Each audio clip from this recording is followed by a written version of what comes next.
Good evening, people. Good evening. Welcome to this July 20th broadcast of Ignite. You see Pastor Kyle getting his jam on.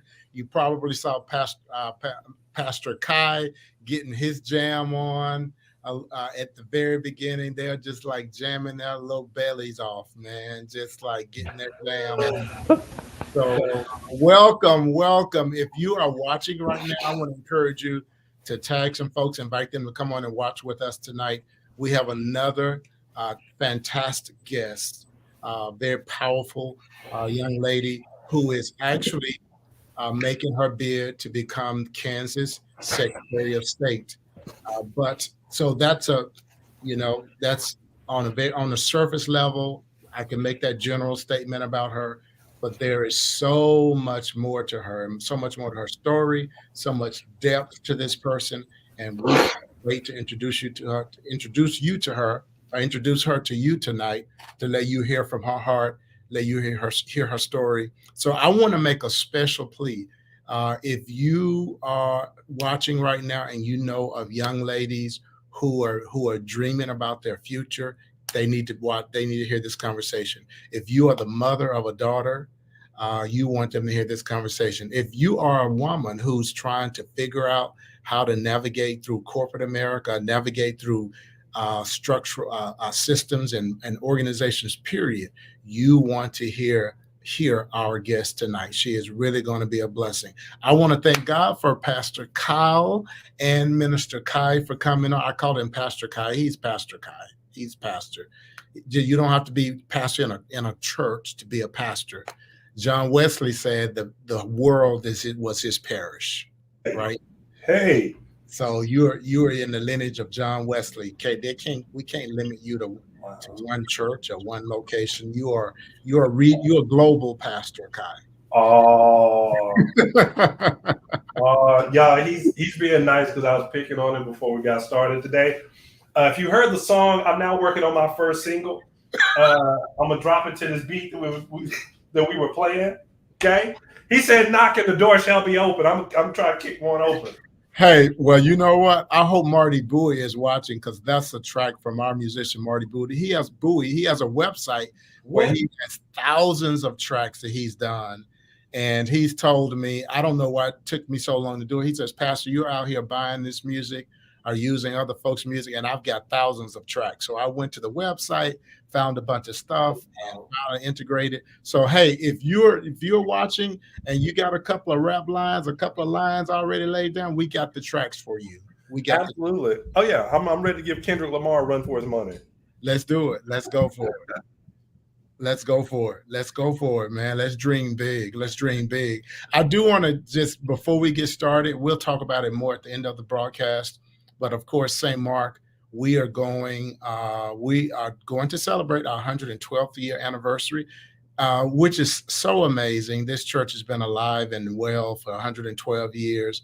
Went through this amazing explosion about 40 years ago.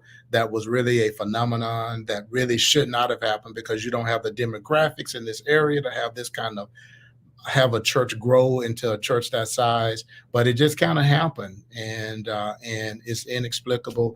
But 112 years of vital ministry, and but it was very interesting.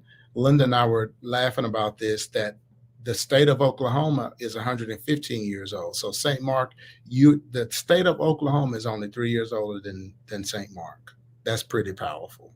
You're almost older than a state. So there you go.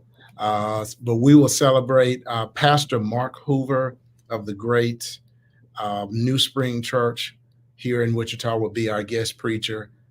Just an amazing, he's an amazing pastor. But more importantly, he's an amazing human being. So reach out, tag some folks, invite them to come on. Pastor Kyle, thank you for being on. I want to just welcome you. And Kyle, you all want to say hello to everyone? Pastor Kyle. Hello. I was gone, and then you were gone last week. So we've been missing each other, Robert. But we're back. We're back, and it's good. It's good to be back on with you. It's good to be back. Yes, indeed it is. Indeed it is. Kai, what's going on in your world? Are you through with your semester of Greek? I have whichever one. My soul is tired. My soul is weary, Pastor. I'm very weary. Saints don't get tired. It's Christianese. I'm very weary. 2 more weeks, man. 2 more weeks. But no, what I wanted to say, 112 years, St. Mark. Where y'all at in the comments? 112 years? Where are y'all in the comments, man? Listen, of these states of the United, y'all have made it. I'm about to be like my Pentecostal uncle. Somebody ought to be shouting. Yeah. Almost as old as Robert. Hey, almost. Okay. Hey, if we survive a few more years, we'll be able to do renovations to our building with government because we can be designated as a historical landmark. Listen now, Robert. Now, last question, and I won't hold us up anymore. Are you going to play your trombone? Are you going to march around the church The walls might come tumbling down. You know what? I don't even respond to Kai about the trombone. Sometimes when people joke with you about certain things, it reflects that their lack of cultural appropriation. So Robert just mad because he played the oppression horn. It's okay. I'm not. I'm done. It's like when I talk to my hoodlum friends about playing like cello music, and they're like, cello music, and I'm like, never mind. Look at that. Look, it's over with. Look down there. It's over with, Doc. That's it. It's a done deal. It's a done deal. Thank you, Sister Miss Linda. Appreciate it. Just for that, I am going to pull out the trombone on Sunday and play it to my heart's delight. Let's bring on our guest before we make her leave backstage with all this foolishness. Jeanna, welcome. Okay, you guys should have warned me about the trombone. I'm sorry. I did not warn you that, like, I know this is a podcast and you were thinking serious, but we try to have a lot of fun and we act a little silly on here. But welcome to the broadcast. Thank you so much for agreeing to come on. How are you tonight? I am blessed. I am well. I am not weary, but I'm also not studying Greek. And I am entertained. I think you picked up a new fan. I have to make sure I'm logging in. I need this in my life. Where have you been? Hey, we have fun. We have fun. So just get ready. At any given time.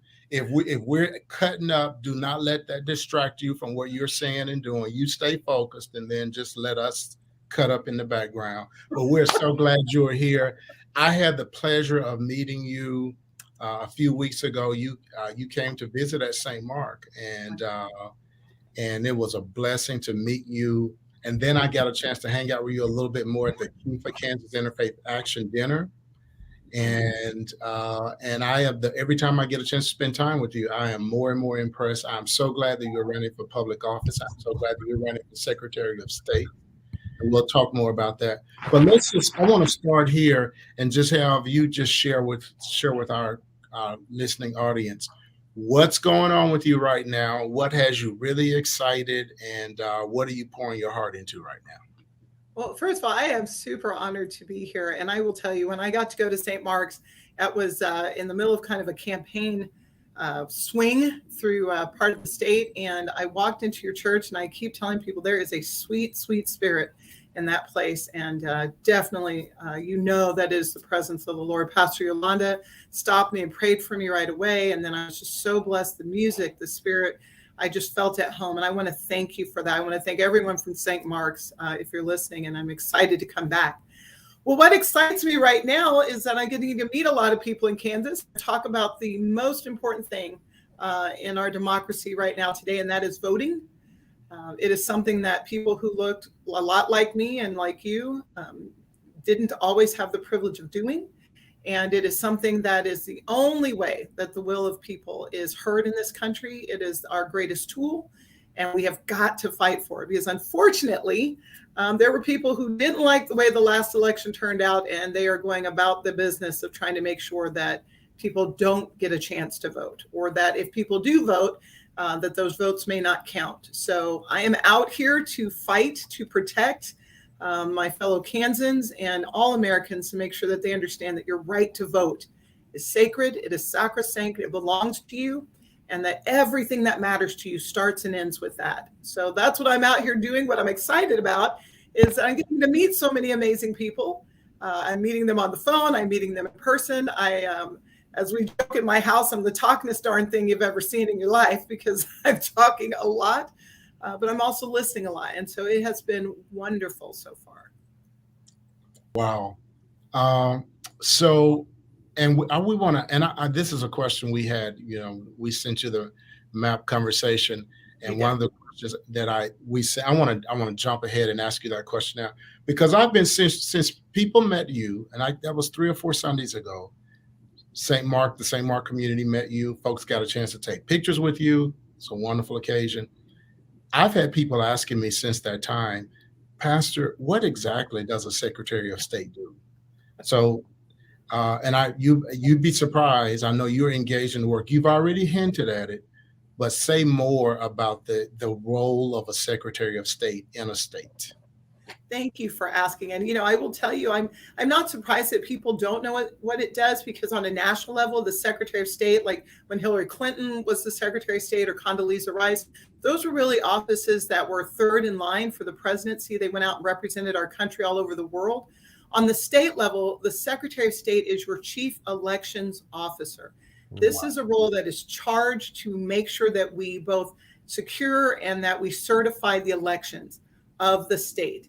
And so just quick anecdotally, if anyone remembers that our former president, Donald Trump, got caught on tape asking a gentleman named Brad Raffensperger to find him 11,780 votes, that was the Secretary of State of Georgia that he was talking to. Yeah. So the job of the Secretary of State is to, again, certify elections and make sure that those happen in a safe and secure manner. We make sure that people are registered to vote. And in Kansas, there's actually a second part of that. Every state has a little bit different roles under that. We're also the office that registers business trademarks and make sure that businesses get registered. So I'm all about helping entrepreneurship, making sure that minority-owned businesses, women-owned businesses, all businesses, quite frankly, get an opportunity to register and be a part of the process. But chiefly right now, it is making sure people are registered to vote, that their votes are cast, and that they are counted and certified. So important. As a matter of fact, we're going to come back to that and I want to spend a little time talking about that issue and how, for me, whether you're a Republican, Democrat, no matter where you are on the political spectrum, my concern right now is that we're touching on stuff that really has to do with the essence of what it means to be a democracy. Mm-hmm. And I don't know that some of the people who are engaged in this behavior, I don't even know if they're aware of it. But if people don't have the right to vote, if people can't believe that their votes are going to count, and if people aren't held accountable for this illegal behavior in voting in our voting system, then you don't have a democracy. You can't have a democracy. And we are right on the brink of that. Now, I've stopped, and Kyle and Kai know, and all the people of St. Mark know that I can really get heated about politics and can get into and can use explosive language, and I'm trying to move away from that. I'm trying to express some maturity and some growth in that area because I want to love all God's people, and I'm not going to allow politics to come between me and loving people, right? But I do want people to at least be aware of their civic rights and their civic responsibilities. And I care about our country. I care about that we are a democracy. And I think the American democracy is important for the world. So we'll come back and talk about that. But before we get into that part of it, I want folk to hear about you and your story and your mom. So we're going to put you on solo screen. And I want you to just tell the story of how Jeanna became Jeanna. Growing up with your mom, and how you became a committed believer, and how all of that, the steps to where you are now, and then mention your daughter. You have a daughter who's in med school. So just tell us the Jeanna Repass story. Thank you so much. Well, any chance I get to brag on my children, I take that and jump on it. I'm the wife to Kyle, and the mom to Adam, Ariel, and Christian. Adam played football at Kansas State. He is now on television here in the Kansas City Metro for our CBS station. He's one of their chief anchors and sports reporters, so he's getting ready to cover the Chiefs in training camp. My daughter Ariel is starting medical school. She's in orientation this week. She has her white coat ceremony on Friday. And then Monday is her first official day of medical school. I will tell you, I'm so proud of her, but not because she's in, but because it took her 3 times to get in. And in my family, we understand the first no is not always the right no. You just keep going until you break down that door. And then my baby, my youngest child, Christian, just graduated from high school in May. He is going to be going to the University of Nebraska to study engineering. He's also a state champion. I know you guys are in the Wichita area. His team beat Derby this year for the 6A state championship. And he's my baby, 6'7.5", starting right tackle for his high school football team. I'm very, very proud of my children. I consider them the greatest gift God gave me. My husband is a wonderful man of faith who supports me in this effort. But before I became a wife and mother, I was the daughter to a civil rights activist turned lifetime pastor. That's my mom, Janice. And my father, Vince, gave up a football scholarship at the University of Nebraska to volunteer to serve in Vietnam. He was one of 70 African Americans who got accepted into the helicopter pilot program. He was the only one that graduated. And they shipped him off and he went to war. I was actually born while he was flying a mission. When he got out of the military, he spent his lifetime in law enforcement. I don't know if you all know, but we had a police officer, Daniel Vasquez, who was killed in the line of duty here in the Kansas City area just yesterday. And so I would ask for prayers for his family, Officer Daniel Vasquez. But what formed me is that my parents instilled in my brothers and I a deep and abiding love for our country. It's rooted in our faith. I am the daughter of a pastor. I am the granddaughter of an AME pastor, St. John's African Methodist Episcopal Church. My grandpa, John Orduña, was that pastor for years until he passed away. My mother's grandfather started the Greater New Hope Baptist Church. It is not 112 years old. I believe that he opened the doors in 1947. But our faith is foundational to our family, and it is intertwined with what I believe is the most important thing that we have, which is our voice and our democracy. I believe that that is rooted in loving your neighbor, wanting the best for each other, and you get that by treating people the way you want to be treated. That's the edict that Christ gave us. I am a Christian. I am unashamedly so, but Jesus gave us two final commandments. And one is to love God with everything, our heart, our body, our mind, our spirit, and then to love our neighbors as ourselves. And I think if you take that tenet and lay it against our Constitution, our Declaration of Independence, you will find that ingrained in there. And so my family said to me, your responsibility is to add to this country. And we don't get the luxury of sitting back and saying, I just don't believe it's going to get better. I'm too disenfranchised. I don't like what's happening. It is our responsibility, because if you are not part of the solution, you're part of the problem. And that was pounded into our heads as kids. I've got lots more stories to tell about my mom, but I will just share this one. My mom went to heaven on December 17th of this year. It was the Sunday before the children's Christmas program. She was working on it from the hospital room, as pastors tend to do. You all do not take time off. Wow. My brothers and I were with her. And we were heartbroken. So she passed away on that Friday. So we went to her church. And I want to describe her church to you. It's called Pahaco Lutheran Church. It is on a country road outside of Fremont, Nebraska. It is a white church. It looks like a chapel. It has a bell tower out front, and it's got a little cemetery next door to it. My mother is a beautiful, black-faced, round-faced woman who shows the wear of the civil rights era, but the joy of her faith. And she had an all-white congregation of mostly farmers, almost exclusively farmers. And they loved her, and she loved them, and she loved them well. So my brothers and I went to her church that Sunday, and we sat through the children's pageant, which they did. And we stood at the front of the church and greeted every single member. They were all heartbroken as we were. And one of her congregants came up to me, a woman with a little girl clinging to her leg, all of us in tears, and she said, I just want you to know that my daughter thought that your mother was Jesus. Wow. And I will tell you that lands with me in two places. One, I firmly believe that that's what the kingdom of heaven looks like. Wow.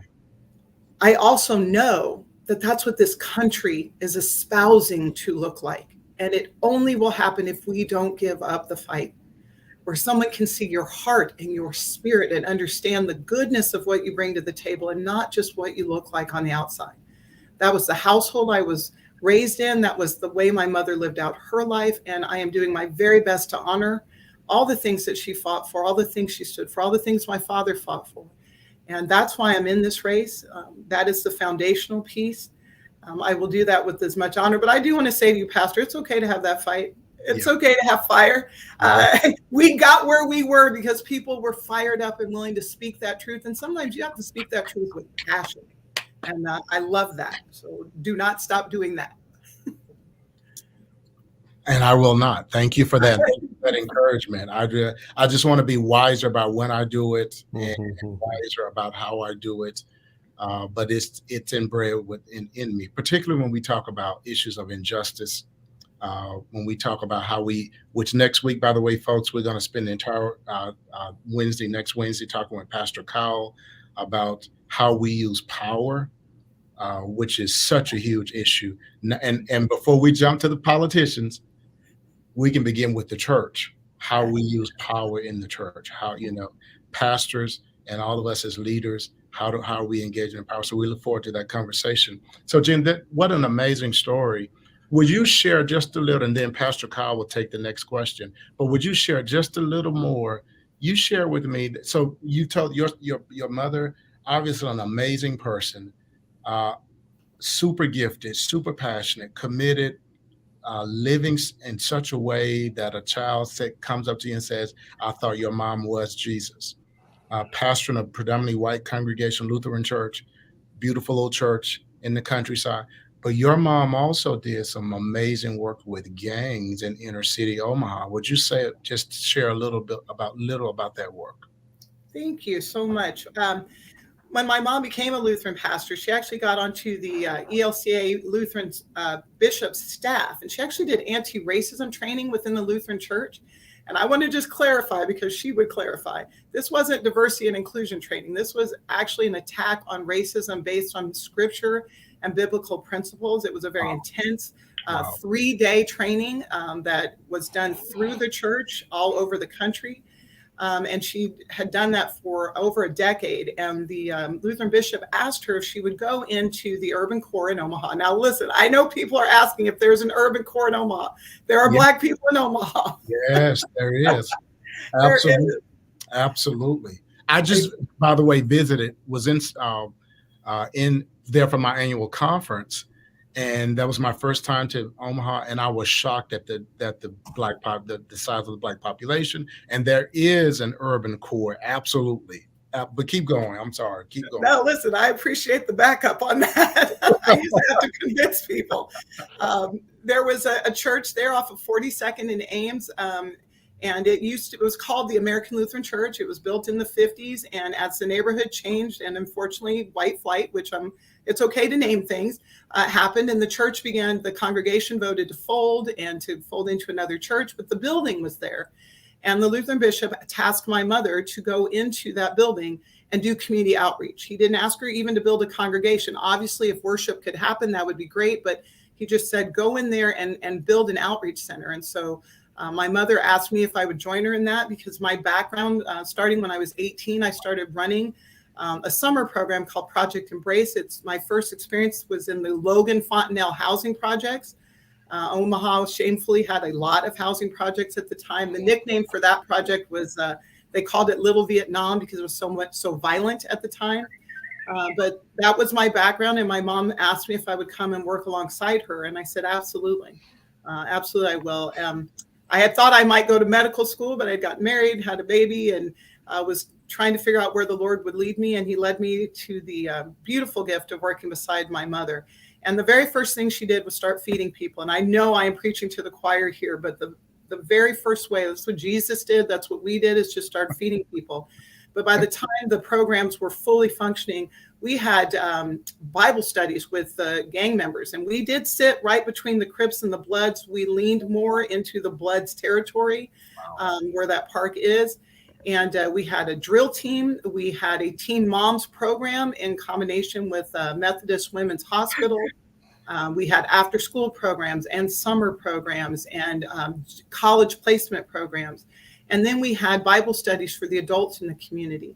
But one of my mom's famous anecdote was she was there in the church van and she was trying to get the drum line into the van to go perform at a parade. And one of the kids got jumped by some of the gang members.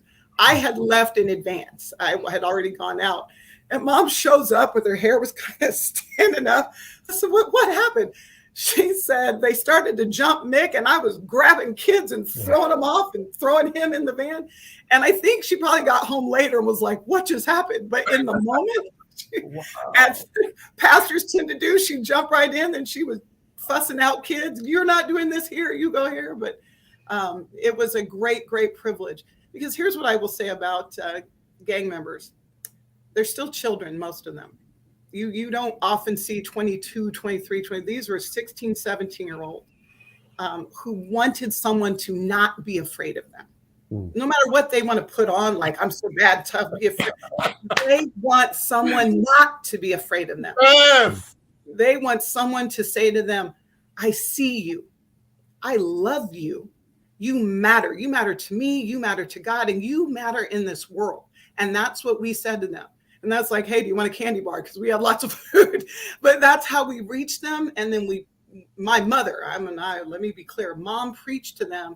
And then I tried to engage with them. And we were so blessed to do that for 5 years. And it was transformational. I will never, ever look at the world the same. Wow. There is so much there to unpack. I want to, Vicki Hunt, I know Vicki Hunt is watching. She's one of our leaders at St. Mark. Vicki, text the leaders and tell them they need to come on and hear this. Oh my God. So we've got to, what you just said, that's talking about doing real ministry, going into a tough place. A mom and a daughter, and just like engaging at the root level, and then just all the things you talk about. You were like, when Pastor Kyle talks like that, sometimes I assume that it's because he's had the theological training, although Kyle loves people and he engages in the practice of ministry in a way that's very human, driven by the love of Christ. But you'd use language that I learned in seminary. Like, it was very transformational, the word. And then the work of how, like, these young kids who everybody's afraid of, but they were looking for somebody who wouldn't be afraid of it. Correct. Oh my God. Correct. That's absolutely right. And I will share this, and I don't want to overtalk, but I was doing a survey that when you're running for office, you get these surveys and people, ask you questions and then they'll endorse you. And one of them was about a gun reform group. And they asked me if I've ever been affected by gun violence. And I didn't even know how to answer that. I'm like, how many pages do I have? We had bullet holes in the church window. I've shot, things like that. But there's a story I'd like to share real quick. There's a young man named Lawan. And my birthday is August 12th. His birthday is August 12th. We were born exactly 10 years apart. Lawan used to call us birthday twins. Now, he never officially would come into our programs. He was a member of the Bloods, but he was always around us.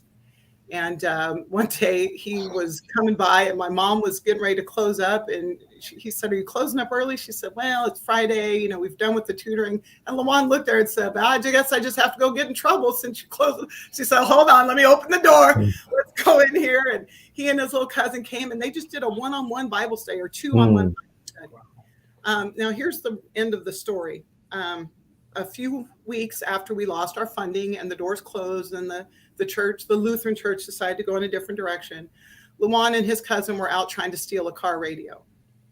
Lawan had just become a father, and he and his cousin got caught by the person, and the person chased them. They split up.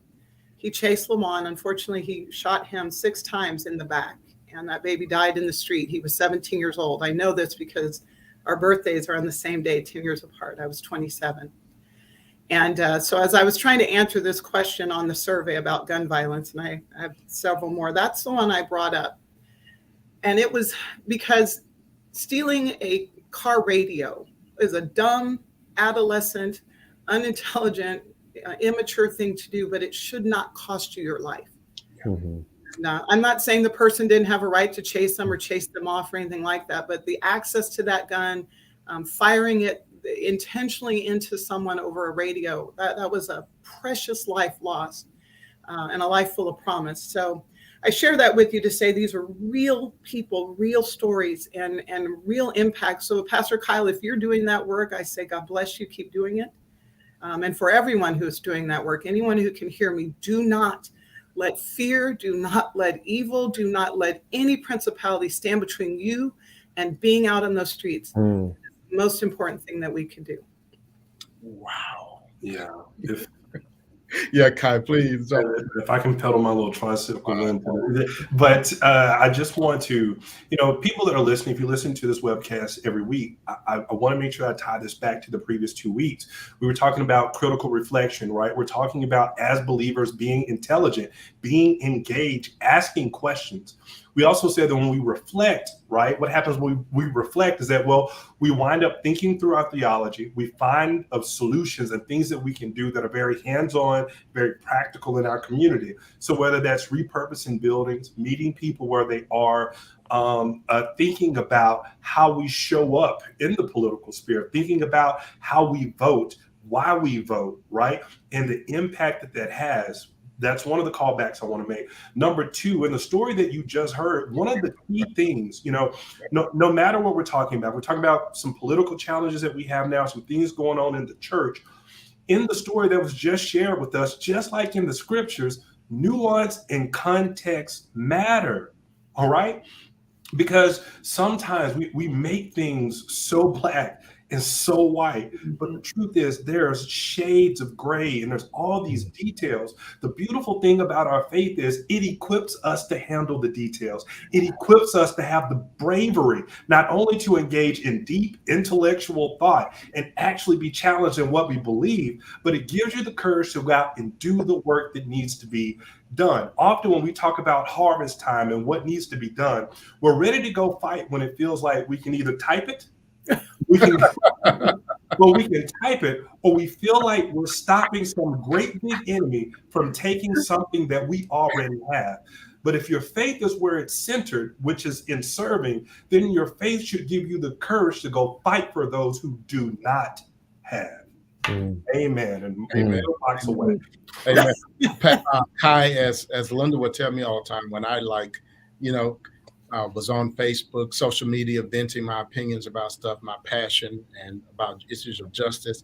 And Linda kept saying, but posting on Facebook is not doing anything. Yeah. Right? Like that's not, if you want to, that's just typing on, that's just on social media. Being on social media doesn't mean you're engaged. And so I love that you bring that out, Kai, that she and her mom went to the community and immediately engaged in practical ways to be a transforming presence for those young men.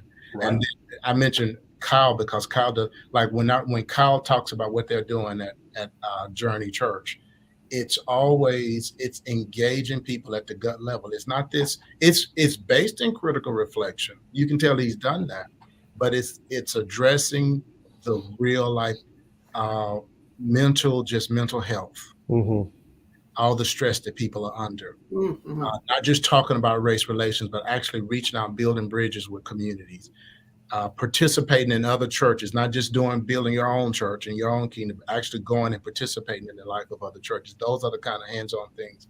And Kai, you mentioned the key word. You used the word bravery. I like the word courage because it takes. Jeanna is obviously, and her mom, obviously super courageous people. But if we're living in the life of God, there should be some boldness there. Kyle, John, let's go next question. Before Robert beams sainthood on my church. So I would love to know, just give us a little bit of an insight into what led you to get involved in politics and to connect in this unique way. Well, thank you for that question. I will tell you, I had two tracks in my life. One was either going to go to medical school and the other was going to go to politics. My daughter's going to go to medical school, so I'm going to politics.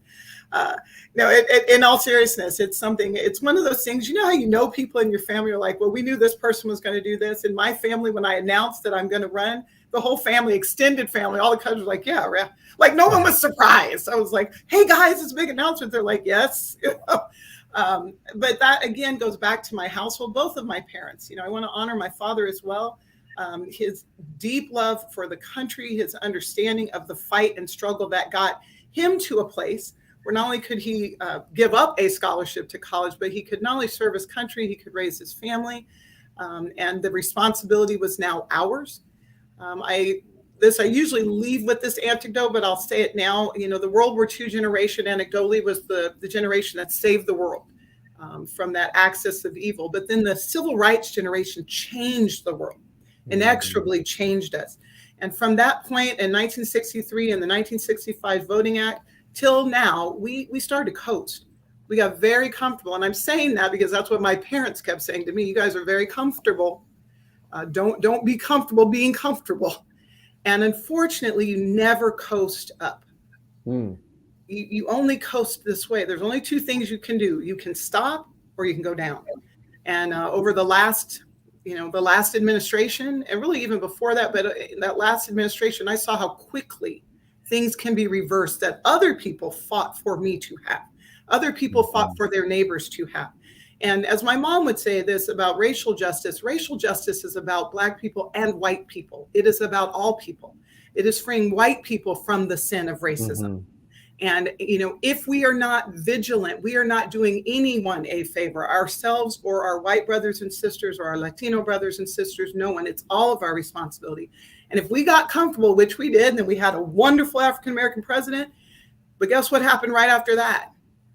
And there is way too much at stake. So I got into politics once my son graduated. I was not about to sit down and be comfortable anymore. And then, of course, when my mom left us, it was just now 6 months ago, I knew it was the time. And as much as I desire to see her watching me do this, I know she's watching me do this and pushing me forward. So I hope I answered your question. Yes, you did. You know, and I want to just give and Kyle may want to say something as well, but this coasting thing, and I had never thought about it generationally in the way you just expressed it. I love that though. The silent generation saved the world. The baby boomers changed the world, and then we've kind of been coasting since then. The doors open to people, to many of us in the minority communities, that doors had not been open before, and we went in and got settled. And now there's this fear to even, so it's what I see that's frightening for me, Jeanna, is that I see people from other demographics, places in our society who are very aggressive about asserting what they believe to be the vision of America, right? But many in the African American community are hesitant to engage in conflict because there's still this need to be accepted, this desire to be accepted. And so it's kind of like, let's go along to get along.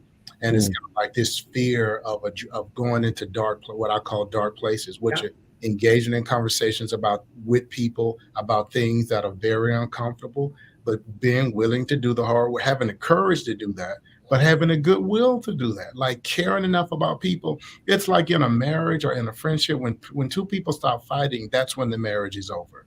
When two friends decide, look, you do whatever you want to do, I don't care whether you call or not, that's when the friendship is in trouble. As long as you're willing to fight, that means that you value the other person enough. Now, you may have to rest for a while, but you engage in the work of conflict because you're trying to seek better understanding. And I pray for us that we will, I was feeling really hopeless, Jeanna. I got to tell you, about 6 months ago, I was really in a place of feeling a lot of hopelessness. And I'm not sure why now, but I'm feeling a little more hopeful. It may just be just divine intuition. I just think some things are going to break over the next 6 months to a year. Some things are going to break open. Some eyes are going to come open. And the people are going to get back to caring about our democracy. I got to share this with you, Jeanna. I think you'll like this. I got this quote from Pema Chodron. She's a Far Eastern Zen Buddhist kind of thinker, and she has this statement that I love. Now, she actually got it from her teacher, but it says, "Confess your hidden faults. Approach where you find repulsive. Help those you think you cannot help. Anything you are attached to, let it go. Go to the places that scare you." And I love that, because basically what they're saying is stop running away from things that you think are frightening, are dangerous, because that's where your transformation happens, is when you lean into those dark places. So yes, we got to get out of this coasting mode. Absolutely. Pastor Kai, I think you have the next question, unless you all want to jump in on what we were just talking about. Well, I was just going to say, reflecting on what you had said earlier about kind of your work in the city, as Kai can attest, the word for politics comes from the Greek word polis. For Quiz for Kai. Let me Google that. But it's caring for the city. I mean, it's the work of the city, and that was already in your heart already, and you were already doing that. Yeah. Now you're just doing it in a formal way, working within the system to care for the city, the polis. Amen. I just love that. I just love that, your desire to work for the good of the city did not begin with your entrance into the political realm in the formal sense. Thank you for that. Thank you for that. And I hope that I always carry that forward, that this is not, it's not about me. It's about the calling. It's about the requirement of my faith to get involved. So thank you for that, Pastor. I appreciate that. Because some people just want to be in the public spotlight. It's kind of like the saying, Kyle.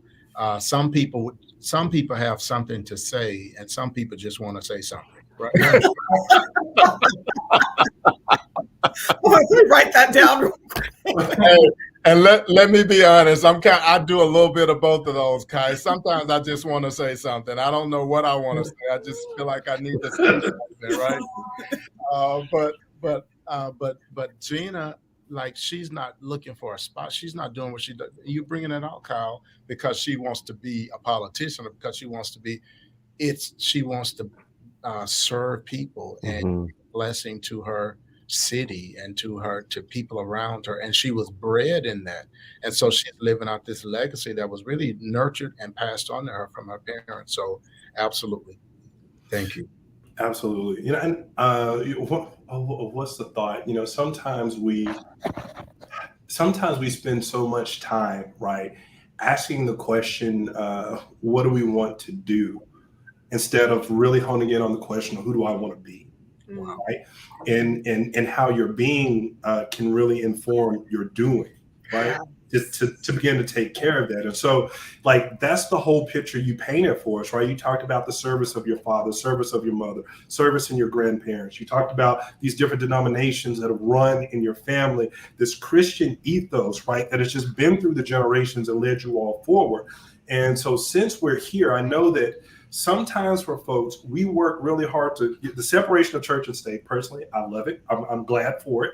But I do understand that we have our politics and we have our faith, right? So my question to you, for those who might feel like, I can't touch that politics stuff, how does your faith inform and guide your politics? Yes.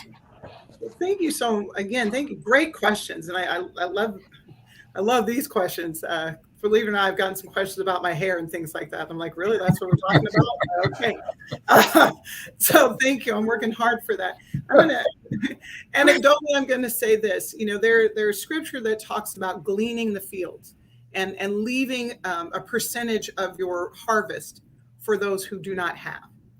And to me, that's a foundational piece in our democracy as well. We're from the Midwest. My husband is farmers on both sides, and they would in the day leave part of their field, or if one of the farmers had a bad crop that year, everyone would take a piece and they'd get it together to make sure someone didn't go without.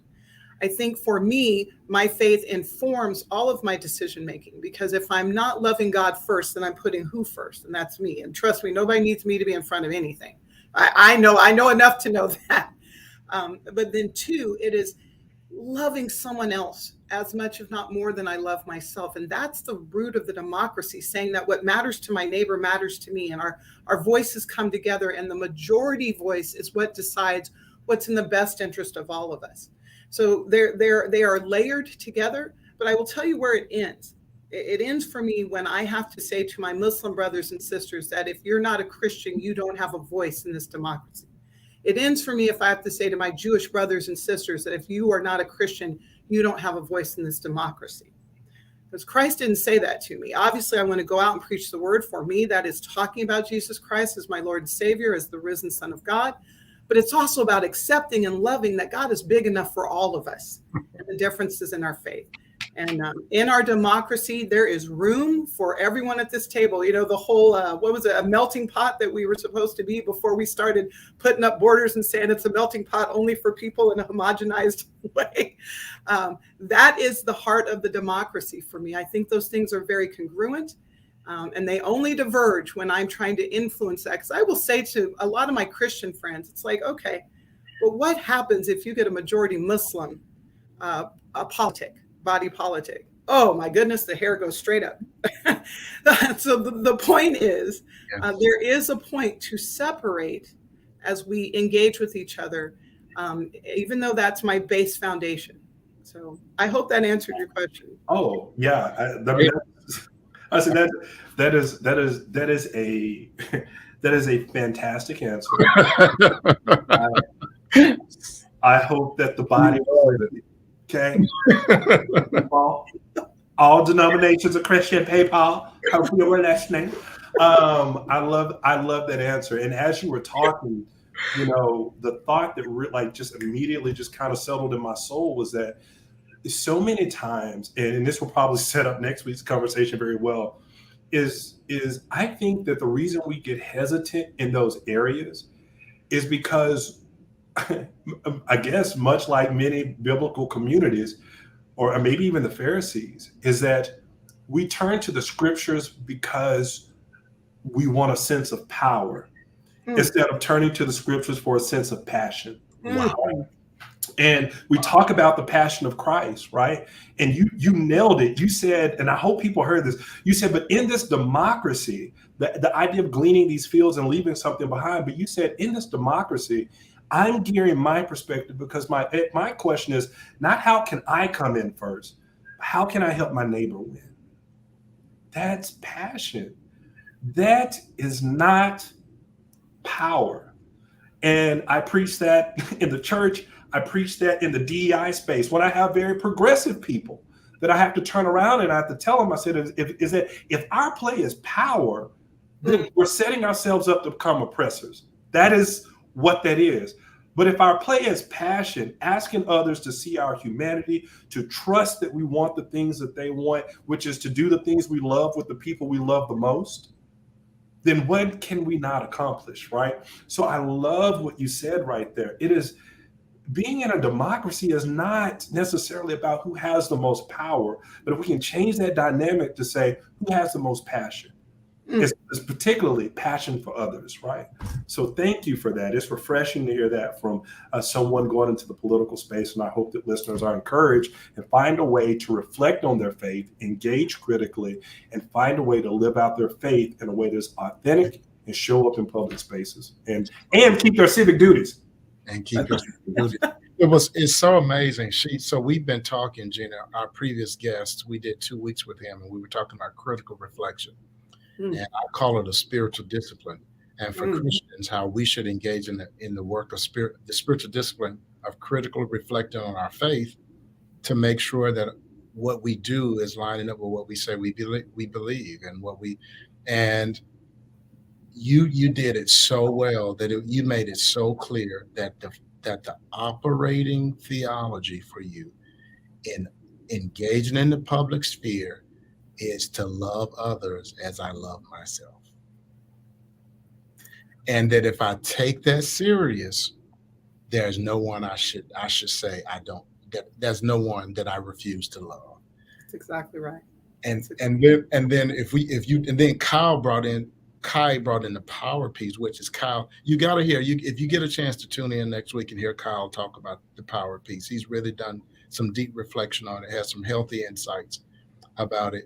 But then if you engage in that, so then Kai said, we go to the Bible looking for how can we gain power. Kai, you're so right. We go to the Bible not saying how can I become a better person, but how can I prove somebody wrong? How can I prove that I'm right? Which is looking for power. So and we're not the first. Two of Jesus' disciples with their mama. They brought their mama with them. I said, hey, can you give us some special power? And Jesus basically said, like, if you don't come to me looking for power, accept this power, give up your life for the sake of Yes. others. Which is such amazing. And so the fact that you've grasped that, and that as you're venturing through all of these spheres in the political arena and trying to figure things out, that you're clear that's where you're operating. That's where you're operating. And then as a Christian pastor, I rejoice in the fact that I get that straight from Jesus. Like, I don't have to, I can, like, Jesus is the one who tells me I should love my Muslim brother. They're like, Jesus said, like, there's nowhere where Jesus says, okay, well, don't love him because he's of another. As a matter of fact, the disciple, Kyle, the disciples actually come to him on an occasion and say, hey, Jesus, somebody's over here casting out demons, but they're not in our group. And Jesus said, leave them alone, because if they're not against us, they're for us. And so it's just these examples throughout the New Testament of a global perspective. And somehow we've turned religion into winners and losers, that either you're in or you're out, you're on my side or you're on the wrong side. And then we do that in the name of God and create oppression and create suffering and create lack of compassion and all these things. So thank you so much for that. You need to go to unit. So if whatever happens with this political thing, you need to like consider doing theology school, lady. You're already like, you're on it. I have the benefit of having been mentored by great pastors, but you all know better than I. It is a calling, and not all are called. Yeah, some just went. As they used to say when I was a kid, that was one of the popular jokes, Kyle. Some were sent and some just went. So the next question, Jeanna, so let's talk about the church in a broad. As someone who was born and raised in the church, whose mom was a pastor, people of faith, you've raised your children. What's your honest assessment as you look at what's going on in our country? So we've talked about some of the political dynamics. What's your assessment of the church right now? What, like you talked about it in general, how we're coasting since the civil rights movement. Mm-hmm. How do you see the church? What's going in your assessment? What's the status of the church in America right now? I wish I could tell you I think the church is coasting, but I don't. I think the church is pedaling the wrong direction. Now, I say that with intentionality, because when we start otherizing, now that's a Pastor John Sorduna word, when we start otherizing, and I'm looking at what we've done as a Christian church. I was having a conversation with the staffer who was a non-believer, and I was talking to him because I'm on this journey of grace right now. I'm struggling with that concept of grace. And I said to him, part of that is understanding forgiveness in a divine way. And I said, you have to understand that God loves Donald Trump. And the poor baby just about fell out of his chair. He was a non-believer. He was a very partisan, very, democratic. And I knew I lost him. And I wished I could get him back to talk about that. But because there is no such thing as otherism in the body of Christ. There is no such thing as otherism in the church. And that's why I say to you, I believe we are not coasting, we are going backwards, because there are factions in our Christian church. The United Methodist Church, for example, just split into the United Methodist Church. I'm talking to a United Methodist pastor. You can speak to it better than. You're right. No, you're right. Keep going. Yes. But that split was over otherism.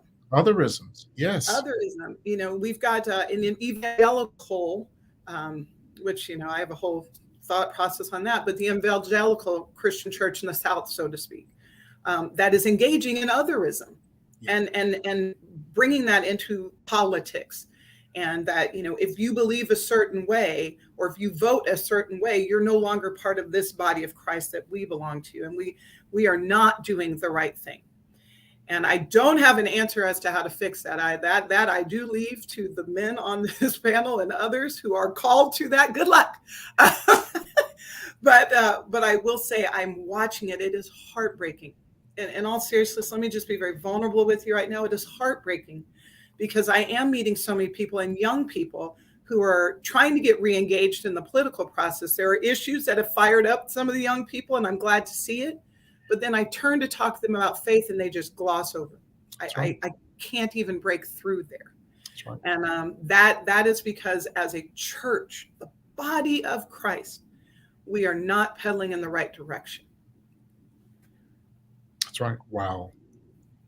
Thank you for that prophetic, strong truth. Yeah, I think all two, three of us agree with you completely on that. Kyle, y'all want to please, jump in. Yeah, I can't pedal my bike fast enough now. I feel like this is Lord of the Rings. You know, the Eye of Sauron, when it turns over, it was like, her eye came around. I was like, oh no, that's us. No kidding, but no, it was. I kid, but no. Listen, if people listen to this webcast, you all know that what she just shared is so much of what we've been echoing, and the sentiments that that we all carry. One, I will say though, just and this isn't just to puff anybody up, but still number one, it's moments like this that make me hopeful, right? That we have political leaders that do care. We have political leaders with robust enough faith that they're not afraid by other thoughts, beliefs, and understandings, right? That they can find that common ground. And so this is one of those moments that truly gives me hope. And then lastly, I think the piece that really affects me the most is talking about young people. Like you said, when you try to have this conversation, you bring up faith and like, boom, like the veil drops like, no, let's see if this veil should be torn. And it will. And it's like, and we think that we can't get through it or it seems like the veil comes up, but I am still hopeful that we can have change, but I'll harp this until the Lord calls me home. But I think churches, again, if we're going to do this, critical reflection is necessary. Be what our guest has been tonight. Be honest. Okay? Be honest with people. Tell them the truth about where you are. And these young people will try to work with you. They ain't trying to hear all the fake stuff out of the gambit, but set a foundation of goodwill, honesty, and you can begin to chip away at it. So that's what I have to add. But I mean, she's spot on. We have weaknesses in the church from the evangelical realm, from specifically the Black church, Protestant church. We've all got otherisms that we're doing, and we got to cut that crap out, man. There's no other. It's just the truth. We got to cut that crap out. I was sharing with someone. By the way, those of you that are watching, if you want a really good book, now I don't, what the circles he runs in, I don't want to label. I'm not going to let a label stop me from enjoying a blessing from God. So the person I want to refer to is Andy Stanley. So Andy Stanley is a conservative. He's considers himself a white evangelical, but he has a book that just came out called Not In It to Win It. And basically what he says is that the church has destroyed the witness of the church in America because we got into the battle of wanting to win political games rather than wanting to spread the kingdom, and how much damage that has done. And he went through that because he took a stand, Jeanna, not doing politics, a stand based upon his Christian conviction that I'm supposed to care for people. So he said that we're going to abide by the state mandate and wear masks. And people started leaving his church. And the book is so important because he has one, as Kyle knows, he has one of the largest congregations in America, multiple campuses. His dad was a great, famous television preacher, Dr. Charles Stanley. And Stanley, his son. And so for Andy to say he had people leaving his church in droves, and he said that many of them were people that he had been longtime friends with, people that he and his wife, they worked with him and his wife to build that church. And says he says he tried to call every single family, and not a single time did anybody say that they were leaving over theology or Christian practice. It was politics. And he said that he started asking that, what have we done? And so he said, and then the really hurt was what he saw in the young adults.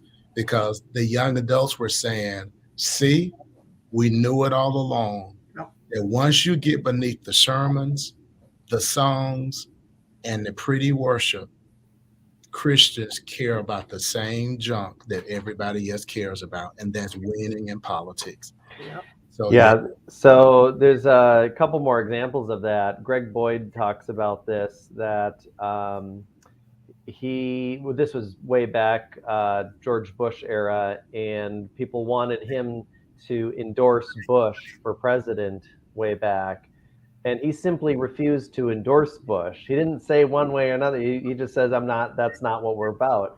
And he had thousands of people leave his church. And then I know you're familiar with Brian Zond, and his story is similar. Yep. He started reconstructing and moving away from kind of what was becoming like Christian nationalism and this tie between faith and the religious right and all that. Mm-hmm. And he lost significant portion of his congregation too. And it's all based on the politics. It's the power and the political power and the othering of that. So Andy Stanley's not alone in company with that. Yeah. And by the way, Derek Vreeland, who's actually a teaching pastor at Brian Zond's church, has been on with us, and so now that makes sense. I didn't know Brian had been through that, but that makes sense because I know that Derek he's very passionate about addressing Christian nationalism and that whole piece, and about being clear about justice is not a political issue. Justice is a biblical issue. Mm-hmm. It's a Christian issue. He is so relentlessly clear about that, and so that makes sense. I didn't know that story, Kyle. Wow. Yeah, wow. Brian Zond went from praying at a 9/11 prayer thing of God smite our enemies to like this realization, like what have we become? Yeah. And it totally shifted his congregation. Wow. So we're kind of touching on young people in the church. So I would love to, I'm curious if you have any thoughts to light our way as pastors on your thoughts on reaching the next generation, younger generation. Good heavens. I got to light the way for the pastors. Here's what I will say. Very similar to what we did with the gang members, when we said that their deep desire was that people weren't afraid of them. Mm. I think one of the mistakes we make with young people is we patronize them. We come in, with the hat on backwards and, hey, I want to relate to you, kids, we sit in my chair backwards. They see through it. Kids are like superheroes. They have great vision here. They see right through it. They have X-ray vision through it. What they're looking for is authenticity. And they find it in watching you do what you say you're going to do. Mm. So the number one thing I would say in addressing kids is youth. Everybody's a kid to me. I'm older than I look, I promise. Well, maybe, I don't know. Is that vanity? Maybe I look as old as You're not going to drag us. We are way too wise to get dragged into. We're like, nobody say anything. Both of us are just like no comment. We also were going to laugh here. No, I would say in reaching young people, first of all, you meet them where they are. Obviously, and I know I'm preaching to the choir here, but you cannot expect them to come to the doors of the church. You must go to where they are. And when you meet them there, you meet them with an authenticity that says, I'm willing to be vulnerable with you. I am standing here with you. We're both in the same spot. And watch what I do, not what I say. And I know that's not a magic bullet, but that is the only way. It is a long, hard sludge to get from where we have been coasting to where we are pedaling to go. And that is the only way that I know how to do it. If it worked with gang members, I know it can work with other people who just want that authenticity. And by the way, I believe that's how Jesus walked around this earth. I absolutely believe that. Absolutely. Yeah. Go ahead, Kai. I was going to say, she took out I knew it was coming. She took out the big bat at the end, right? She set it up. Doggone. Yeah. If we get you a praise break and a hoop, you might give But Indeed. Gonna throw a shoe at me at some point. let me tell you what. I promise this is water in my cup. I'm not. It was blessed, but that was so good. And then you tied it up at the end. And I hope that I was about to say again. Sometimes we want to be so innovative about how to but the truth is be consistent. Okay, just be consistent, be authentic, and that's what Jesus did. When sinners were around him, he wasn't too high up. He wasn't beating everybody up. He actually fellowshiped with them, understood what was going on in their life, asked them introspective questions to allow them to reach their own conclusions about their situation. He wasn't afraid of them, right? Yeah. Mm-hmm. And so you put it out there wonderfully. And what that looks like in anyone's community, it could be so different. It could be so different. Your kids might like the skating rink. Another group might want to be at your church because they like talking about how ugly the inside of your church is. I don't know. But I'm just saying, you're right. Just be consistent, be there, be authentic. I love that answer. Love it. Well, Jeanna, your response has, to me, carried so much weight, because it's one thing to do it for kids in the community. It's another thing to live that out in front of your own children. And then to see the fruit of that. Your children are focused. And no children are perfect. My daughters are doing so well, but they're not perfect. And here's the other thing, and I don't expect perfection. Right. And I love them no matter what. So if they were struggling right now, my love would be no less. So I want to be very clear about that. But there is something to be said about, because your children, they're young adults, and you hear what they say about the church. Mm-hmm. And it is that, because the times in my parenting journey, one daughter will be 27 at the end of this month. One daughter just turned 22. And Kyle, when they were younger, they're watching. And nothing is more heartbreaking than when I would catch myself engaged in some kind of, maybe it was the way that I was talking to my wife and we were having a heated discussion, heated argument. And you look, and I turned around, and one of my daughters were looking at me like that. The look that somebody gives you when they're watching, and the look on their face is like that's not consistent with what. Now they don't know how to verbalize that. They just, what they're seeing is that this is inconsistent. They see, and they're feeling. There's nothing more heartbreaking. There's nothing more heartbreaking. So thank you for that. Thank you. And it makes sense too, because everything I've read suggests that later and later generations, or younger and younger generations, have an inherent suspicion of authority. Wow. Because they've been burned. Mm-hmm. Generation after generation, we've seen Watergate scandal after scandal after scandal after scandal. And so pastors, leaders, we can't just come in and ride our titles and our authority. Yeah. Like we have to show up and gain that trust. And that's a lot of work. And we can't just assume anything. Mm-hmm. Mm-hmm. And give up power. Yeah. So that means going in and willing to be vulnerable and not being in control. Mm-hmm. So you go into, because so many times with my young adults here at St. Mark, when they start pushing back, and some of them can be very aggressive, and then the older adults are kind of like, you need to get control of them. And I'm like, why? Like, what are we afraid of? Like, why are we afraid of young adults being aggressive about asserting their perspective?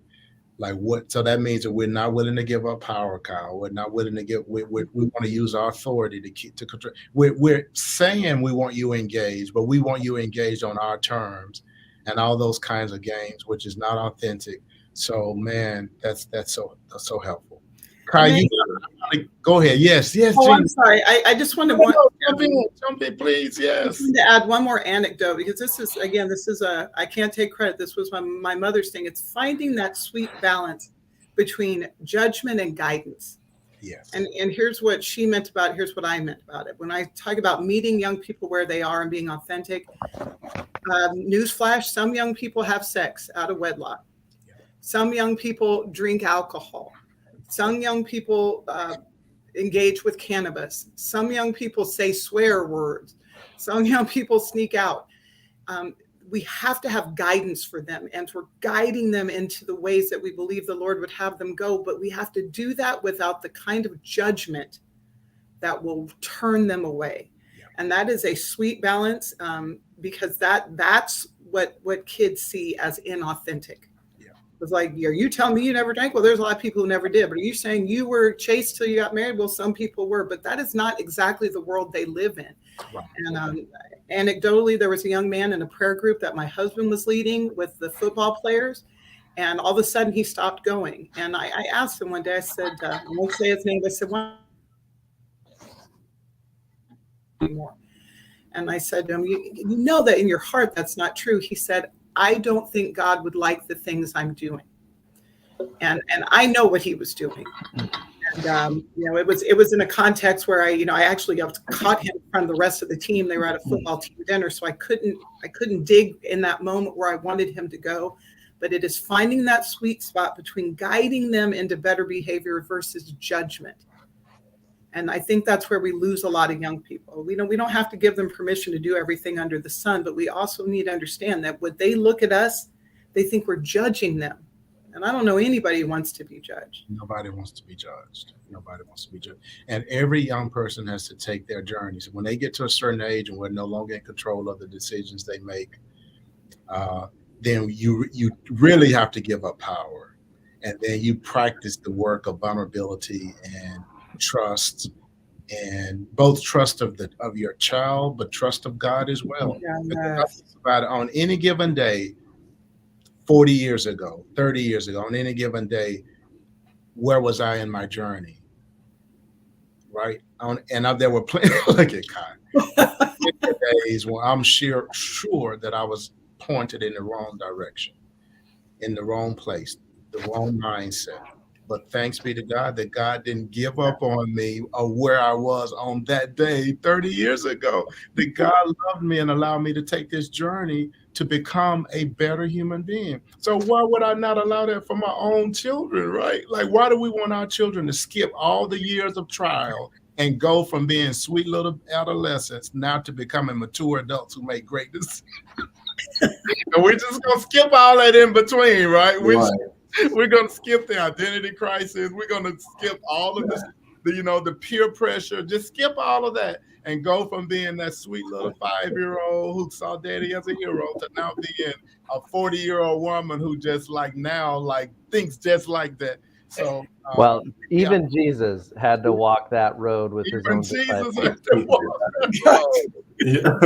And God hid him for 25 years, like he was invisible. We don't know anything because I think he was growing and maturing. Yes. Every time I think about that part of it, like that in the Bible, is so Kyron's wacky brain. It is God. It is God looking at those chapters of Jesus like, okay, well, long books there. Well, no.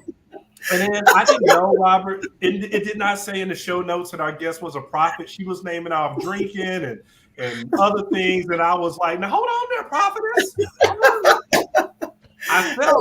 I felt a little attacked, but then my help came on and said, "It's not about you. This is about you." And young people, if you're listening, you have not spent time with me. That's why I tell somebody, if I did not use up all of Jesus' grace, exactly, Kai. Exactly. It's true. If I sat down and just you said things that we done in our pastor yesterday. Yeah. Okay. Y'all hear that Arkansas come out yesterday. That's right. Problems. Yeah. But that is the realness. Again, she said it so well. Like, I just love it. She said it's guidance, not judgment. And we're going to tie it back to another point that she said, because guess what? Guidance, that's passion, love, concern, right? Great. Yes. It's power. Yes. So these dynamics show up in so much of what we do. It shows up in so much of how we express ourselves. And as our guest has really said the whole night, she just told us, bring it back. You know, scale it back. Where were you raised? How were you raised? What was instilled in you? How does that inform your being? She's encouraged us to say, don't become complacent. Don't be apathetic. What is it that God has put in you? How are you living that out? And she's shown that it does not take all of these complicated things to get it done. See the need in your community and step up, right? In the political sphere, down at the empty building that's on the block, you know, all these practical ways to get involved in their lives of purpose and passion, right? That she hadn't said tonight, a cloud opened up and God threw a lightning bolt with a Post-it note on it, and I knew this is what I'm gonna do, right? Right. It was just being alive to the community God had put her in. Right. She didn't even say, and we had a 6-month prayer vigil where we were, you know, and there's nothing wrong. I mean, I believe in prayer. Yeah. But I'm just saying, but there's so much that we already know what God wants. Like if there's somebody hungry in your community, you don't need to fast and pray about it. I mean, come on, figure out a way to meet the need. We know that He wants us to feed the hungry. So that was the other thing that was so beautiful. We've got to touch on this. I just want to bless all the ladies who are watching tonight, regardless whatever race or ethnicity you are. Jeanna, say just a word of encouragement about what this journey has been like for you as a woman in a patriarchal society, and many organizations and pockets of our society that are dominated by men that don't even understand how to even with empathy try to look at things from the perspective of women who are not as easily accepted into roles and responsibilities. What's that journey been like for you? And do you have any words of encouragement for other ladies who are watching? Thank you so much. And thank you for addressing it that way. I will say I'm married to a godly man, a man that we pray together. We've had to pray over our children. Listen, I gave you the cliff notes at the end. You know, my children have all been on journeys. My oldest son, he never met a party that he didn't like, and there was never a party that didn't like him. That's probably why he's so good on TV. Many nights we did not sleep well in high school. So I gave you the insight. I love that visual. God just, you know, it's 25 years of Jesus. I love that. That was hilarious. Like God said, let's close. We don't want to touch it. Like, we'll open it up at 33. By 33, we'll start there. But I say that to say that I'm married to a godly man, and we share in this journey together as a couple. We defer to one another. In an equal sharing in our faith and our responsibility to our marriage and to our children. That being said, the whole world doesn't always see women that way. And I understand that. My mother had to leave the Episcopal Church and join the Lutheran Church. I was a confirmed Episcopalian as a child. She could not preach in the church that her grandfather founded, A Greater New Hope. And this is not judgment. I understand historically where that comes from. But she had to become a Lutheran to become ordained. And I say that to say that there's still a struggle, even within the faith, to recognize the equality of all under the eyes of God. And I understand the historical reference, especially in the Black community where we demasculated our men. I am not blind to the history, and I think we have to come to it with an eye of respect towards that. But for women, I'll give you an anecdote. I was with Mark Holland. He's a candidate for Synod, United States Synod. He's a United Methodist pastor. He was the mayor of KCK, and we were at an event together, and we were laughing because another candidate was coming in. He got out of his car, his back was sweating, he was putting on his jacket, and his staff person was with him. And I said, well, that's the candidate dance. You get out of the car, you don't wear your jacket in the car because it's wrinkled and you're patting, and we were just giggling together. He was a friend. And then Mark said, you know, I made the decision I was going to run a business casual campaign. And he does. He wears short sleeves, he wears polos and that sort of thing. And I looked at him, I said, that must be a great privilege. And it caught him. And I wasn't saying it with judgment. We were actually laughing and joking, and it froze him. I don't do anything when my hair's not done and in full makeup. And I wear a pantsuit. There are times, like when I attend church, that I will wear a dress, but I'm very careful about the length of that dress. I'm careful. I always wear heels. Now, some of that is choice, but that's also, you know, it was choice that was made between me and my campaign. Some of that is related to the fact that I am African American. I have got to prove by the first thing people see who I am, because that judgment is made instantly. But as a woman, and other women will understand this. My husband has gone bald. He has the privilege of shaving his head. I happen to like bald men, but he never has to worry about taking, 45 minutes or what a bad hair day looks like. And trying to sometimes slap your makeup on in the car because you don't dare walk into a room in front of people without it. That is a challenge that women have. And it is one that I believe we're up to. Now, I will tell you, my mother, if she didn't feel like wearing makeup, she didn't. She was walking in that room, and that was Pastor Jeanna Repass. That's what was happening. But she would also be the first one to acknowledge that this journey I'm on does require certain things of me as both a woman and a Black woman. So how I present, that is most definitely a challenge. And, then I'm in a field that is dominated by men. And that's okay. I love men. I love them as my brothers. I respect them for what the gift is that God gave to the world in men, their strength, that sense of security. There's a perspective that men have in the world that I don't. We're uniquely created that way. But what I will demand is that men respect that I bring that to the table as well. And part of that is I walk in the room with my shoulders squared, my head up. If I'm having a bad hair day, we're just going to go with it. And I am here to explain that I am here for a reason. We're in the same room at the same time for a reason. So thank you, Sister Linda. But yes, that is most definitely a challenge. I will say this too. This country was built on the shoulders of so many people, but not the least of which are Black women. And I am thrilled to be in a lineage of strong Black women. My mother was a civil rights activist. Her mother gave up her high school education to work in a bomber factory in World War II. Her mother hired herself out at the age of 12 to a white woman down the street because she was fleeing domestic and sexual violence in her home. Her mother was born during Reconstruction, and her mother was an enslaved woman. I am standing here on the shoulders of women who understood that we not only carried life, it was responsibility to nurture that life, to nurture our men, our sons, our boys, but then to stand up our daughters. So I am very, very proud of that journey, but I do recognize the struggles. But I do want to thank the men I am looking at, because I know that you are the kind of men that stand up and support next to, behind, in front of, and around women. And that's what we need. So thank you for that. Wow. What a powerful closing. What a powerful closing. And I just want to say, I so agree with you about my favorite American hero is Harriet Tubman. I think I love biographies. I think Benjamin Franklin was an amazing scientist. His growth as a human being, by the time he was close to death, where he stood on the issue of slavery and how he attacked it with whatever resources he had, that was an amazing journey. The journey that Abraham Lincoln took. I love that George Washington did what Kyle's going to talk about next week. When he had an opportunity to make himself king, he gave up power.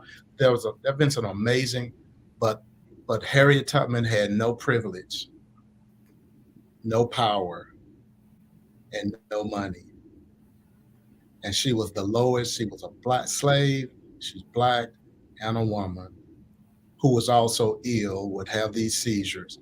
So she came, these rappers, like every rapper's got a song where they talk about they came from the bottom to the top, right? When how I rose from the bottom to the top. She literally rose from the bottom of society to change the world. And it's just an amazing story. But I think that every time there was a significant step made forward in African American history, it was on the strength of a Black woman. It was Ida B. Wells who decided that this lynching has to stop. Yes. And we can go on and on, these pivotal moments that it was like when a Black woman decided that enough is enough, that's when things change. And you indeed, my sister, are in that lineage. I am even more impressed after this. Not that who cares about whether they impress me. I'm nobody to impress, but I just think you're an amazing woman of God. You're an amazing leader, amazing wife and mother. And I'm so excited about the possibility of you being a significant, whether it's Secretary of State, whatever role that is, a significant leader in our state, in our society. We're going to be so blessed for that. Kyle, you all have any final comments? Sure. Number one, thank you so much for being here. Thank you for sharing your story. I think that if someone didn't hear something tonight that kind of set them afire, then as my coach would say, your wood's wet. Like there should have been so much has been said. So much said. And I think where you really just blessed me here at the end, and please correct me if I'm not getting this correct, but you talked about understanding the challenges that exist in the world and not backing down. A pastor friend of mine says all the time, fight the fight you're in, not the fight you want to be in. And so I want to speak to people from any oppressed community. We cannot afford to pretend like the challenges we have do not exist. We cannot afford to pretend like they're not a disadvantage and they're not a thing.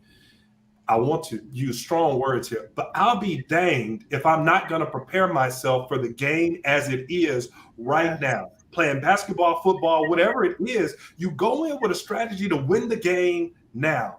She has given all of us a strategy to win the game now, to win our communities back, to both from a civic lens and just a person-to-person lens. When we talk about the power and the faith of Jesus Christ, living out who we've been called to be, doing it in a real, authentic way, you have blessed my soul to the utmost today. And I'm excited for you. If your kids are listening, thank you for sharing your awesome mom with us. If your husband is listening, thank you for loving your wife in such a way that allows her to shine like this. To the church and the community that supports her, thank you. For all of you, for the haters too, thank you. You've made an amazing person. This is the thing. Like, we don't get to say this enough. We don't get to get excited enough. There's so much crappy news going on that when you actually are in the presence of someone, despite their political, despite their race, despite all of their things, when they just shine forth and just show you that I'm just a good person, that is a blessing. And those are things that we have to cherish now more than ever. So thank you so much to your family. Thank you to you. Thank you for your lineage, your parents, your grandparents. I am eternally grateful for the gift that God has done through the generations of your family. And I'm so excited for what you're going to do moving forward. Thank you. Thank you. So as we close, I just want to lift this up once more, if you all allow me to do that. Just want to highlight again that St. Mark will be celebrating 112 years.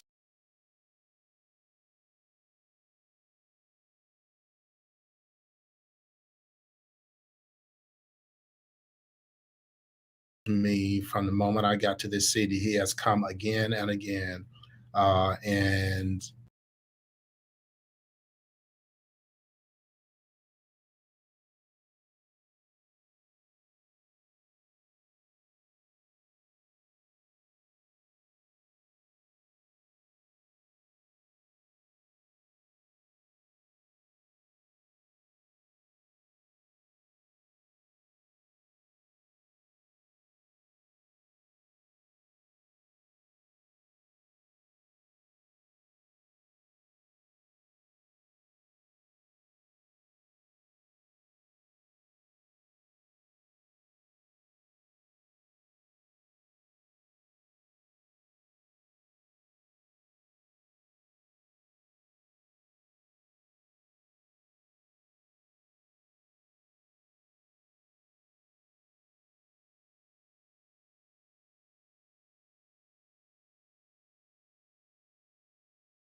if you missed any part of this conversation, go back and watch it.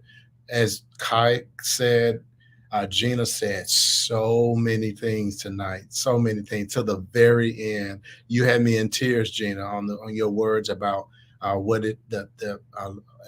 a woman who's navigating in this male-dominated society, and just encouraging words. I think there's so much more we need to bring her back at some point as we get closer to the election, bring her back. But I want to dig into, it brought me to tears just for you to talk about how you and a mom and a daughter working together for 5 years. I just think that's beautiful. like the mom-daughter relationship, and that you all got to be together, and you were there to work with your mom and to learn from her and to labor with her in the most important work in life, in a situation of that's really many people would consider dangerous, but there you all were, loving these young men and helping them to try to find some hope. So Jeanna, thank you so much. We're praying for you. That God will guide your path. Unbelievable things are coming, whatever they are. So I believe when we live our lives to the glory of God and we give up power, we humble ourselves, and we love and serve sacrificially, the world belongs to us. Yes. There are no limits. Yes. May it be so for you. All right, folks. Good night, Pastor Kyle. We look so forward I can't wait to the discussion next Wednesday. So those of you that are watching, if you know people who are leaders in churches, if you know people who are leaders of families, educators, anybody who's engaged in the art of leadership, especially, this is going to be an amazing conversation as we talk about the dynamics of power from a kingdom perspective with Pastor Kyle leading the way. Kai, thank you so much. You were amazing again at guiding our conversation and helping to navigate the platform. We're praying for Pastor Yolanda. She had to check out at the last minute. She was not able to be with us. She's usually the other leg of this fun time we have. She has an uncle who's sick, who's ill. And Yolanda, we're praying for your uncle, and we'll continue to do so. God bless you, all of those of you that listen. May you have an amazing night. And Jeanna, Godspeed, and all the things that God has set before you. Wait, is someone going to pray for me before we get off this podcast? Yes. As a matter of fact, Kyle, would you pray? Close us out with prayer and pray for Jeanna, and then just close. Yes. Absolutely. God, thank you for Jeanna and her heart to love you and to serve you, and the ways that you have used her for your glory and for your kingdom.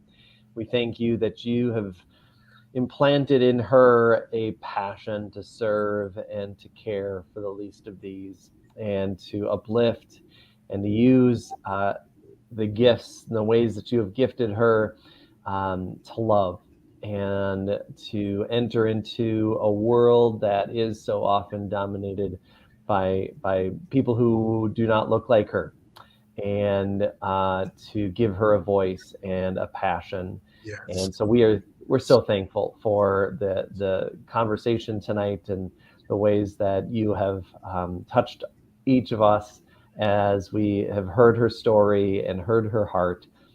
We pray that you would continue to guide her, give her the strength to carry on through this election cycle and to pursue with every passion that she has the opportunity that is before her. We thank you for her, and we pray that you'd continue to gift her and guide her. In your name we pray. Amen. Jesus. Amen. Wow. Thank you for that. And please, just prayers above all things. Thank you so much. What a joy to be with you all. I laughed. I was moved. I learned. I'm going to tune in next week. I think I'm going to be on the road, but I'm going to tune in. So thank you all. Hey, if you get to tune in, if you want to come on and talk, just, you don't have to stay on the whole time, but if you want to come on and participate in our conversation with Pastor Kyle, please, you're welcome to do that, Jeanna. We'd love to have you if you get a chance to do that. Well, thank you. I think I would enjoy listening. I'm the talkingest darn thing you've ever heard lately. Hey, but you have something to say. You're not like this guy, like the guy who just wants to say something. You have something to say, so that's great. All right, you guys, good night. I hear you, Kai. Thank you all so much. Thank you. Good night.